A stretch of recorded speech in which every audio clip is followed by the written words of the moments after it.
Yun pong sinasabi na kinakailangan meron muna pong pag-subscribe ang lahat ng mga miyembro ng Kongreso na nabasa nila yung impeachment complaint, na itatransmit articles of impeachment sa Senado bago ito ma-consider na valid articles of impeachment. Ganun ho ba ngayon na magiging panuntunan na at kasama ba ito sa inyong kine-question? Yes, we question the new requirements, no, that it cannot be complied with physically. Pero yung articles of impeachment naman, verified naman yan. At saka the verification says that the allegations of in the complaint are that the affiants of they're saying they know of these facts of their personal knowledge and based on authentic records. So nakalagay naman dyan.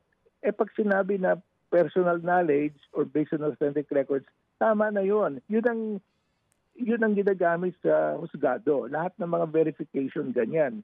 And that's accepted by the Supreme Court, by all courts. Pag sinabi mo, that means binasa mo. Yes, sir. Hindi naman natin tinatanong yung Supreme Court, binasa ba ninyo yung mga pinirma ninyo, yung mga decision ninyo? Naintindihan ba ninyo? Wala. Pag nakapirma ka, that is presumed already. Hindi mo na, you don't go beyond that. So, lalo pa ito, verified. Verified ito. In other words, Justice, yung one-third, more than one-third actually ang pumirma doon sa articles of impeachment. At ito may attachment, di ba, no, na subscribe po, no? Kumbaga, yun po ay pagpapatunay na nabasa ko ito, pinirmahan ko ito. Oo. So, ang presumption dito, na may presumption of regularity na pinagkakatiwalaan mo yung congressman, pumirma ka dyan, na binasa mo yan, pinirmahan mo yan, naiintindihan mo yan. So kapag ganun, dapat po tanggapin na ng Supreme Court yun kasi nga, yun po yung sinasabi na pamamaraan lamang dito sa articles of impeachment, wala nang iba. Yes. That has been the practice ever since. Wala namang hearing yung kay Estrada at saka kay Corona, direct filing yun eh.